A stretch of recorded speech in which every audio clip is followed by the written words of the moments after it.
Hello and welcome. अगर आप एक प्रैक्टिसिंग एस्ट्रोलॉजर हैं तो आपसे ये क्वेश्चन ज़रूर पूछा गया होगा, स्पेशली उन लोगों से जो एस्ट्रोलॉजी की फील्ड में अभी नए हैं। क्या हमें एस्ट्रोलॉजी में आगे और टाइम या मनी लगाना चाहिए? आपको हमारा फ्यूचर दिखता है इसमें?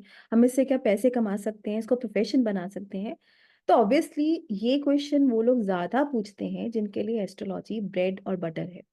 वो नहीं पूछेंगे जिनके लिए एस्ट्रोलॉजी हार्ट एंड सोल है। आपने देखा होगा कई लोग इस लाइन की तरफ नेचुरली अट्रैक्टेड होते हैं। They just want to know secrets of life. सिर्फ एस्ट्रोलॉजी ही नहीं, कोई भी अकल्ट प्रैक्टिस। ये तो रहे वो लोग जो पैसा कमाना चाहते हैं या नेचुरली दे आर पैशनेट और incline towards these things. But कई लोग ऐसे होते हैं एस्ट्रोलॉजी में वो इसलिए आते हैं क्योंकि वो किसी को हील करना चाहते हैं। वो हीलर्स होते हैं। वो दूसरों से एम्पैथी और कंपैशन रखते हैं। उनको उनसे दूसरों का दुख देखा नहीं जाता है। They want to use their knowledge to help someone, to guide someone. और लास्ट कैटेगरी है रिसर्चर्स की। एस्ट्रोलॉजी एक कंटिन्यूअस प्रोसेस है। ये ऐसा नहीं है 2 साल या 3 साल आपने कोई कोर्स किया और छोड़ दिया और आपको सब कुछ पता लग जाएगा। एंडलेस कॉम्बिनेशंस हैं, इतनी परमिटेशंस एंड कॉम्बिनेशंस हैं कि कोई भी कोर्स कर लीजिए आप, वो नेवर एंडिंग है। तो आपको रिसर्च वर्क जारी रखना पड़ता है। तो बेस्ट एस्ट्रोलॉजर वही है जिसका हार्ट एंड सोल है इसमें, जो रिसर्च से नहीं डरता है, इसके लिए पैशनेट है। और and nothing wrong in that if you are making money out of it. तो हम इन सभी कॉम्बिनेशंस को समझेंगे, इन डिफरेंट माइंडसेट्स को समझेंगे, कोई इस लाइन में क्यों आ रहा है और वो इससे अपना प्रोफेशन बना सकता है या नहीं बना सकता। चलिए स्टार्ट करते हैं। तो जैसे कि मैंने कैटेगरीज पहले डिफाइन की, कई लोग इसकी तरफ इंक्लाइंड हैं, वो नेचुरल एस्ट्रोलॉजर्स होते हैं, हीलर्स होते हैं, या उनको कहीं किसी तरह की सिद्धि होती है। जैसे ज़रूरी नहीं है उनको बहुत ज़्यादा नॉलेज हो इस फील्ड की, उनको टेक्निकल नो हाउ के बारे में पता हो। पर somehow their intuitive power is very strong. Maybe from their previous life उन्होंने कुछ ऐसे कॉम्बिनेशंस के साथ पैदा हुए हैं, पिछले जन्म में इतना हार्ड वर्क किया है इस लाइन में कि उनको उनकी इंस्टिंक्ट, उनकी गट फीलिंग ये बता देती है ये होने वाला है। इस चार्ट का कॉम्बिनेशन ऐसा है जिसमें कि केतु और जलीय ग्रह बहुत हेल्प करते हैं। और कई लोग पोस्टर फेस की तरह होते हैं। जैसे कि हर लाइन में आपको गुड लुकिंग प्रेजेंटेबल लोग चाहिए होते हैं, जिनको लोग सुनना चाहें, बात उनका बात करने का तरीका अच्छा हो। वो इतने नॉलेजेबल हो ना हो क्योंकि उनकी प्रेजेंटेशन अच्छी है, इसलिए उनको फेम मिलता है इस लाइन में या किसी भी लाइन में। तो हम हर चीज को डिफरेंशिएट करेंगे और फाइंड आउट करेंगे using our resources of astrology. एक बात और, ये साइंस इतनी डिवाइन है कि आप इसको चूज नहीं करते। इसमें सिद्धि पाने के लिए, महारत पाने के लिए, इसको नेक्स्ट लेवल तक सीखने के लिए और किसी को गाइड करने के लिए, याद रखिए आप इसको नहीं चूज करते हो, यह आपको चूज करती है। आपका हार्ड वर्क और डेडिकेशन देख के आपको ब्लेस किया जाता है इस लाइन में। अब क्या मैं एस्ट्रोलॉजर या हीलर या इस लाइन में ऑकल्ट प्रैक्टिस में जा सकता हूँ? Forget the astrology part, forget everything. कोई भी काम जिसमें कि हम अपना दिमाग लगाते हैं, दिमागी काम है ये, जिसमें एनालिटिकल पावर चाहिए, कंपैशन, एम्पैथी चाहिए, दूसरे इंसान के पर्सपेक्टिव को समझना, जजमेंटल नहीं हो जाना। आपने कई एस्ट्रोलॉजर्स देखे होंगे, वो चार्ट देख के बहुत जजमेंटल हो जाते हैं, कमेंट्स पास करते हैं, या चार्ट को फेंकने की बात करते हैं कि चार्ट तो देखने लायक भी नहीं है, ऐसे भी नहीं है, वैसे भी नहीं है। You cannot insult any chart. Her chart में कुछ ना कुछ अच्छा होगा ही। अगर आप ये नहीं समझ रहे हो, दूसरे का पर्सपेक्टिव नहीं समझ रहे हो कि वो सर्टेन सेट ऑफ कॉम्बिनेशंस के साथ पैदा हुए हैं, उनके कर्मा हैं, तो I don't think you are capable of being an astrologer. अगर आप अवेयर नहीं हो अपनी सराउंडिंग्स के कि दुनिया में आसपास चल क्या रहा है, जैसे पहले जो करियर के ऑप्शंस थे या कॉम्बिनेशंस थे वो बहुत कम थे, लेकिन अब कॉम्बिनेशंस बहुत ज्यादा हैं। तो वो उन कॉम्बिनेशंस को हमारे एस्ट्रोलॉजिकल प्रिंसिपल्स में कैसे बिठाना है। पहले शादियां इतनी ज्यादा नहीं होती थी या इतनी टूटती नहीं थी। अब क्यों हो रहा है? अब ऐसे कॉम्बिनेशंस कौन से हैं जो छोटी सी एफ्लिक्शन भी मैटर करती है, जिसमें रिसर्च इन्वॉल्व होगी, जिसमें in what era we are, how people are perceiving their marriage, trying towards their career, इन सब की जानकारी, ह्यूमन नेचर को समझना, सराउंडिंग को समझना, ये सारी बातें बहुत जरूरी हैं। और एस्ट्रोलॉजी में कंटिन्यूस एफर्ट्स डालने पड़ते हैं। जैसे मैंने पहले भी बोला कि 2-3 साल का कोई भी कोर्स आपको इसमें महारत नहीं हासिल करने देगा। तो ऑब्वियसली हमें इंटेलिजेंट प्लैनेट्स चाहिए जो कि है मरकरी, जुपिटर और वीनस। अगर मरकरी, जुपिटर, वीनस केंद्र या त्रिकोण में हो, तीनों प्लैनेट्स, तो उसको हम सरस्वती योग भी बोलते हैं। सो किसी भी माइंड गेम में, किसी भी माइंड वर्क में आपको ये तीनों चाहिए, और हमें ह्यूमन साइंस उसमें कंट्रीब्यूट करते हैं, हेल्प करते हैं, जो कि है जेमिनाई, वर्गो, लिब्रा, सेजिटेरियस और Aquarius. This is the same thing what I mentioned earlier, कि to find out what exactly why you have come here. सबसे पहले प्लैनेट से हम स्टार्ट करते हैं कि कौन सा प्लैनेट किस कैपेबिलिटी में कंट्रीब्यूट करेगा। जब मैं इस टॉपिक को प्रिपेयर कर रही थी तो मैंने जो क्लासिकल बुक्स में कॉम्बिनेशन फाइंड आउट किए, उसमें जुपिटर और मरकरी दोनों को बहुत ज्यादा इंपॉर्टेंस दी हुई है। सभी जो श्लोक हैं वो इन दोनों के इर्द गिर्द ही घूमते हैं। जब हमने बोला एक एस्ट्रोलॉजर की एनालिटिकल एबिलिटी बहुत अच्छी होनी चाहिए, तो वो हमें कौन देगा? वो हमें मरकरी देंगे। मरकरी लर्निंग कैपेबिलिटीज देते हैं, किसी चीज को सीखना। एस्ट्रोलॉजी में मैथ्स बहुत जरूरी होता है, तो वो मरकरी से ही आता है, मैथमेटिकल पावर, एनालिटिकल एबिलिटी, और राइट टाइम पर राइट आंसर क्या देना है। जैसे आपसे क्वेश्चन पूछा गया है चार्ट देख के, और रैंडम क्वेश्चंस पूछे जाएंगे, it's not that you are prepared for that. उन रैंडम क्वेश्चंस को क्विकली मल्टीपल प्रिंसिपल्स पुट करके आपको राइट आंसर क्या देना है, राइट टाइम पर राइट आंसर देने की जो कला है, वो मरकरी देते हैं। अब जो जुपिटर है, वो जो हमने स्किल एक्वायर की है मरकरी के थ्रू, उसको याद कितना रखना है। अब देखिए कि एक क्लास में सभी बच्चों का जुपिटर उसी राशि में होगा, उतना ही अप्रोक्सीमेटली स्ट्रॉन्ग या वीक होगा। थ्रू राशि भावा डिफरेंट हो सकता है जितना सभी बच्चों को होगा, पर सबका कैपेबिलिटी, उनका कैलिबर बहुत डिफरेंट होता है। वहां मरकरी आते हैं, क्योंकि मरकरी वो प्लैनेट है जो हमें जिससे हम सीखते हैं। हम सीखने के बाद उस नॉलेज को विजडम में कन्वर्ट करते हैं, उसके एप्लीकेशन में जाते हैं। एप्लीकेशन में हेल्प करते हैं हमें जुपिटर। हम अपनी इंफॉर्मेशन को नॉलेज में कन्वर्ट करते हैं with the help of Jupiter. और एस्ट्रोलॉजी का काम गाइडेंस और कंसल्टेशन का है, जिसमें जुपिटर को कोई बीट नहीं कर सकता है। फिर वीनस। वीनस जैसे कि मैं हमेशा बोलती हूँ कि स्ट्रैटेजी बनाने में नंबर 1 है। वो एक हीलर है। तो जहां पर आपको सोल्यूशन प्रोवाइड करना है, वहां पर वीनस का काम आता है। जिनका वीनस या जुपिटर 6th हाउस में होता है, वो लोग बहुत अच्छे हीलर्स होते हैं। जो जुपिटर वीनस इन्फ्लुएंस्ड होता है, वो आपको रेमेडीज दे के जरूर भेजेगा। वो जरूर कुछ तिकड़म लगा के बताएगा कि तुम इस प्रॉब्लम में हो तो तुम ऐसा कर लो या ऐसा कर लो। जो जुपिटर इन्फ्लुएंस्ड एस्ट्रोलॉजर्स होते हैं, वो ज्यादातर भगवान का नाम ले लो या भगवान भरोसे छोड़ दो, ऐसी बातें ज्यादा करते हैं। अब मार्स। मार्स हमारी लॉजिकल थिंकिंग एबिलिटी है। जैसे मल्टीपल प्रिंसिपल्स एक साथ में लग रहे हैं, तो इन प्रिंसिपल्स को तोड़ना कैसे है, और तोड़ के फिर उनकी एप्लीकेशन कैसे करनी है, इसमें मंगल हमारी हेल्प करते हैं। इसीलिए इनको लॉजिक के प्लैनेट बोलते हैं। अभी सभी प्लैनेट्स को पीछे छोड़ेंगे केतु। केतु बोलते हैं कि तुम सब अपना खेल लो, मैं लास्ट में खेलूंगा, क्योंकि यहाँ का राजा मैं ही हूँ। जब हम इंट्यूशन और गट फीलिंग की बात करते हैं, वहां पर केतु आते हैं, वॉटरी साइंस आते हैं। इवन 12th हाउस भी इंट्यूटिव पावर में हेल्प करता है। केतु वो प्लैनेट है जो चार्ट के पैटर्न को या एल्गोरिदम को समझने में हेल्प करते हैं। जहां भी आपका लॉजिक, आपका विजडम, अंडरस्टैंडिंग सब कुछ फेल हो जाएगा, वहां डॉट से डॉट कैसे जोड़ना है, पूरे चार्ट को कंप्लीट वे में कैसे समझना है, वो केतु से अच्छा कोई भी नहीं जानता है। अगर इनका केतु का कनेक्शन लगन से, सन से, मून से, 10th से हो रहा है, तो ये बिगेस्ट क्लू है कि आप ऑकल्ट सर्विसेज में बहुत अच्छा कर सकते हो। मरकरी को हमने एनालिटिकल पावर के लिए बोला, पर याद रखिए कि जो सन है, वो हमें सोल पर्पस बताते हैं, या वो ये बताते हैं कि how much divine blessing we have to get into this line. जैसे कि एस्ट्रोलॉजी को आंख बोला जाता है वेदास की, वो डायरेक्शन या गाइडेंस के लिए है। तो वो जुपिटर तो है ही है, पर सूर्य के बिना ये काम नहीं हो सकता। डार्कनेस को रिमूव करने का काम सन ही करते हैं। ये जो डिवाइन ब्लेसिंग की बात कर रही हूँ, इसमें मुझे एक कॉम्बिनेशन याद आया, जो जिस अकॉर्डिंग टू दिस कॉम्बिनेशन, अगर राहु या केतु का संबंध लगन से हो और उसमें 9th लॉर्ड भी इन्वॉल्व हो जाए, तो वो भी इस लाइन में एक डिवाइन ब्लेसिंग की तरह काम करता है, which is a clear indication that you are meant for this field. अब ये जो स्ट्रीम है वो कंटिन्यूस एफर्ट्स, डेडिकेशन और कमिटमेंट मांगती है। लंबे समय तक पढ़ना, उसमें लगे रहना।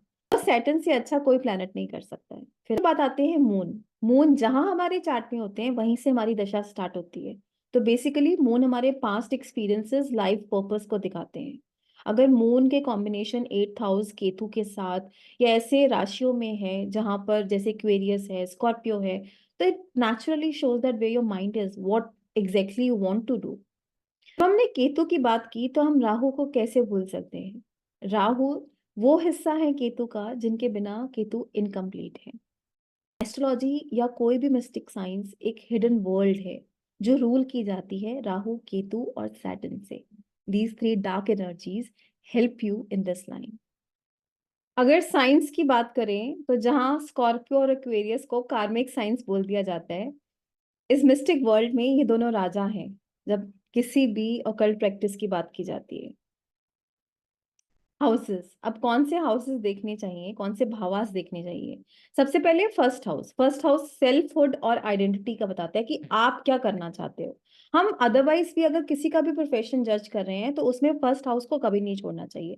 अगर किसी के लगन में ही जुपिटर है और मान लीजिए वो अग्नि तत्व राशि का है, अग्नि भी गाइड करती है और जुपिटर भी गाइड करते हैं, तो the natural personality is to guide and to give counselling. अब अगर फर्स्ट हाउस का कनेक्शन 8 से हो रहा है तो नेचुरली आप ड्रॉन हो रहे हो किसकी तरफ? सीक्रेट्स की तरफ, ओकल्ट प्रैक्टिसेस की तरफ।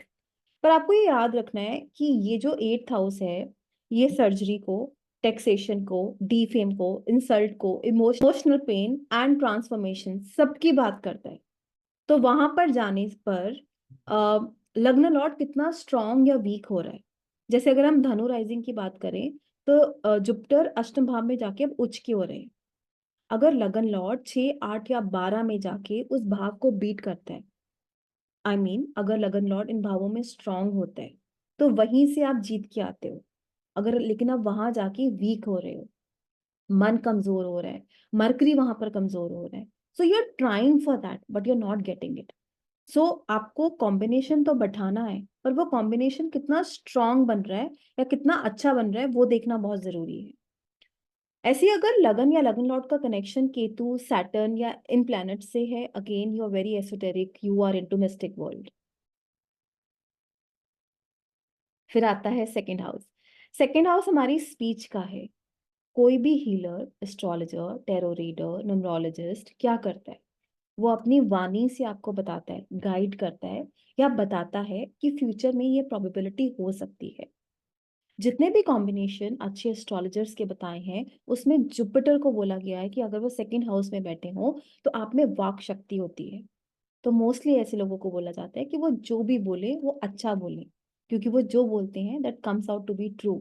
सो always say positive things, always motivate people around you. उनके बारे में बुरा मत बोलिए। Even if you are seeing negative combination, you should know how to not manipulate but how to say things in a right way, जहाँ पे दूसरा इतना हर्टफुल नहीं हो और उनको मैसेज कन्वे कर दिया जाए। सेकेंड हाउस में जब जुपिटर होते हैं तो वो 6th और 10th को भी एस्पेक्ट करते हैं, इवन 8th को भी। 8th बहुत इंपॉर्टेंट हाउस है एस्ट्रोलॉजी में, और 6th हाउस हीलिंग का है, 10th हाउस प्रोफेशन का है, जहाँ आप नेचुरली गाइडेंस की बात कर रहे हैं। ऐसे ही अगर जुपिटर 6th या 10th में भी प्लेस्ड हो तो वो भी एक बहुत अच्छा कॉम्बिनेशन है हीलर होने का, डॉक्टर होने का और इस लाइन में अपनी पकड़ बिठाने की। फोर्थ हाउस हमारी फॉर्मल लर्निंग का होते हैं, हमने फॉर्मली क्या सीखा है। अगर फोर्थ का 8th या 9th से, या 9th और 8th का फोर्थ से कनेक्शन हो, तो आप क्या सीख रहे हैं? आपकी फॉर्मल एजुकेशन ऑकल्ट के रिगार्डिंग हो सकती है या एडवाइस के रिगार्डिंग हो सकती है, जिसमें यू आर गाइडिंग अदर्स। ठीक है। फिफ्थ हाउस होता है हमारी इंटेलेक्ट का, हमारी बुद्धि कहाँ चल रही है। तो अगर फिफ्थ का कनेक्शन 8th से मिलकर 10th या 11th को हो, now you can make money out of it.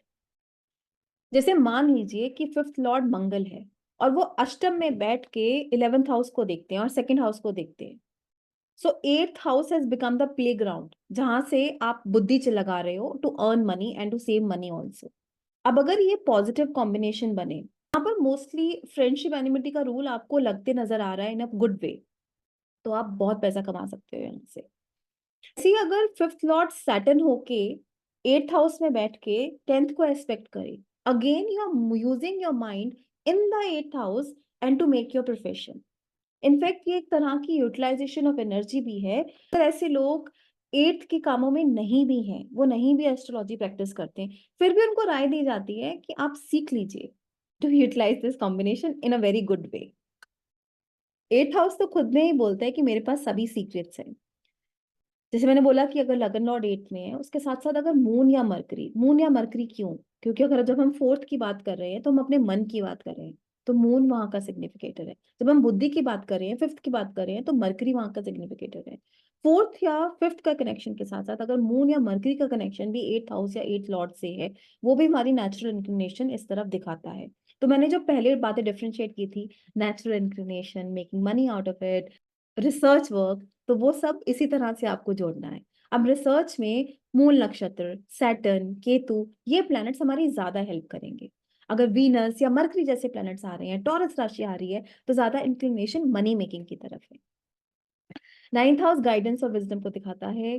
किसी भी हीलर का काम बेसिकली आपको गाइड करना, एक प्रॉब्लम में, एक बुरे टाइम में या एक अच्छे टाइम में, what you should do and how you can do it की तरफ होता है।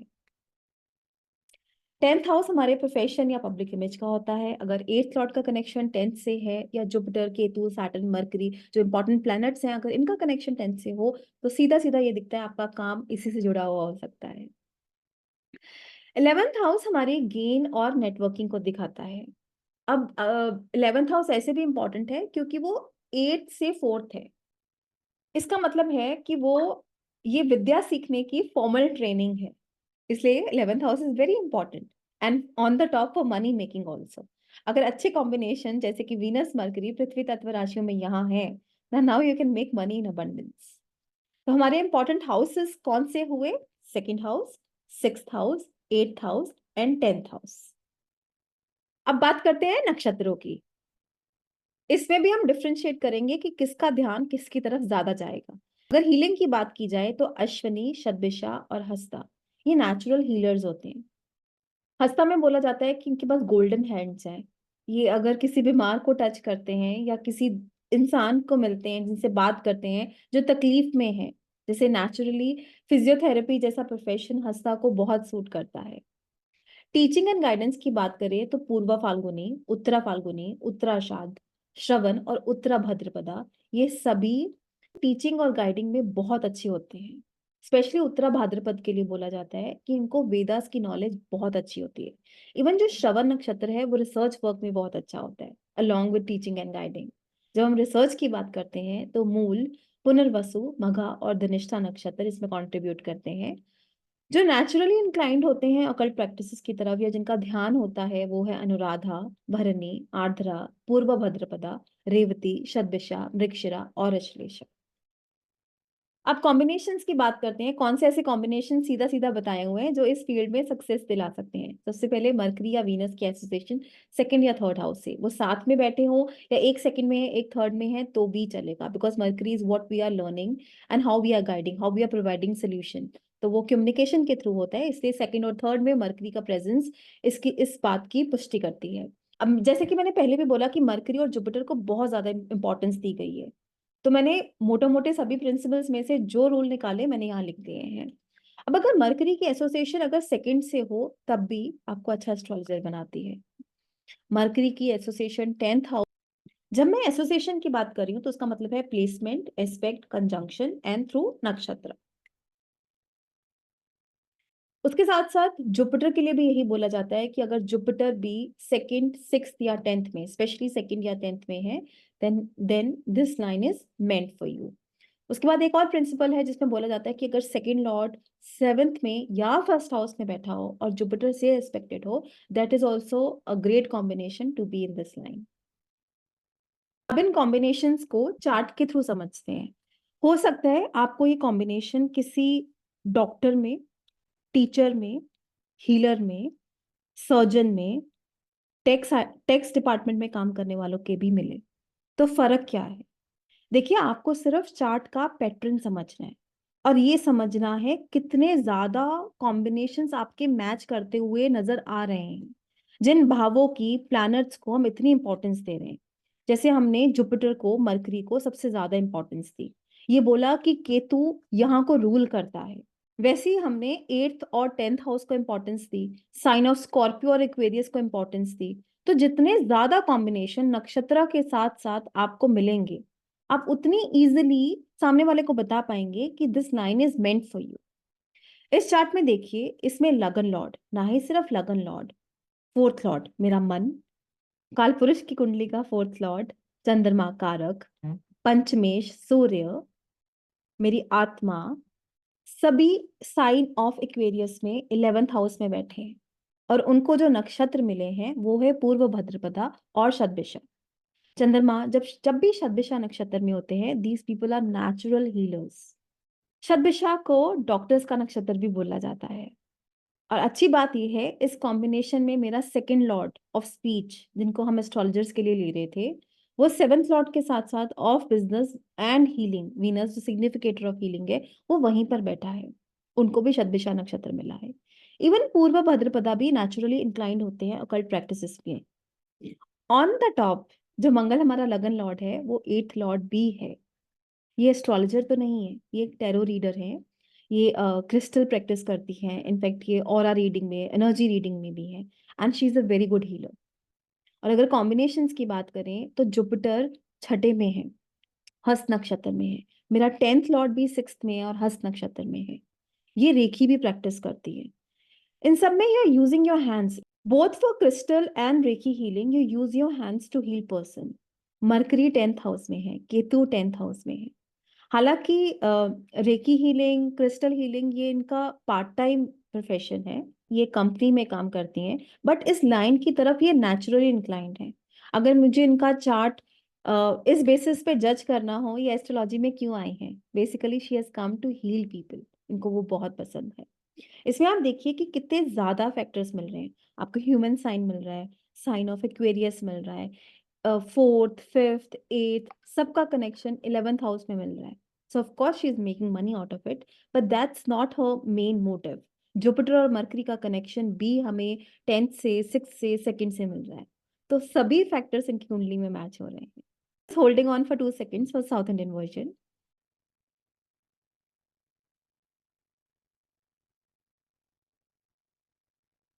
एक और चार्ट लेते हैं। सबसे पहले लगन से स्टार्ट करेंगे। लगन में सन और वीनस आए हैं, वो मेरे 3rd लॉर्ड हैं, 5th लॉर्ड हैं, साइन ऑफ जेमिनाई में आए हैं। चलो मुझे इतना समझ नहीं आया, कोई बात नहीं। मेरे लगन लॉर्ड वो 2nd हाउस में गए हैं, कर्क राशि में है, अश्लेषा नक्षत्र में है, और साथ में मेरे 10th लॉर्ड भी हैं। जो सीधा सीधा कॉम्बिनेशन है, Jupiter mercury association with 2nd और 10th एंड 6th, वो सभी कॉम्बिनेशन इस जुपिटर मरकरी ने मैच करती है। फिर हम चलते हैं मून पर। मून साइन ऑफ एक्वेरियस में है, केतु के साथ है। इन दोनों को भी पूर्व भद्रपदा और शतभिषा नक्षत्र मिले हैं। अगर मुझे सभी नक्षत्रों में से चूज करने हो तो अनुराधा, पूर्व भद्रपदा और शतभिषा, ये तीनों नक्षत्र आपको बहुत सारे एस्ट्रोलॉजर्स में और हीलर्स के चार्ट पे नजर आएंगे। जो मेरा 8th और 9th लॉर्ड है सैटर्न, वो मेरे 11th लॉर्ड को 10th एस्पेक्ट से दृष्टि दे रहा है। इवन मेरा 11th लॉर्ड भी मेरे 8th और 9th लॉर्ड को 4th एस्पेक्ट से दृष्टि दे रहा है। पर उनको भाव कौन से मिले हैं? 3rd और 12th। इनको बहुत सारे क्लाइंट्स ऑनलाइन मिलते हैं, and specially foreign clients. As I told you, जो भाव होता है वो हमारा प्ले ग्राउंड होता है। मुझे इनके चार्ट को रेट करना हो तो सन को लगन में देख के, जुपिटर मरकरी को सेकंड में देख के, मैं ये बोलूंगी ये बहुत अच्छी गाइडेंस और एडवाइस देती हैं as compare to first chart, जहाँ पे मुझे हीलिंग पावर ज्यादा नजर में आ रही थी। तो सबसे पहले आपको लगन और लगन लॉर्ड को समझना है, मन और बुद्धि को समझना है। 8th हाउस का कनेक्शन, 10th हाउस का कनेक्शन, मनी मेकिंग का कनेक्शन, जो मैंने राशियां नक्षत्र आपको बताए हैं।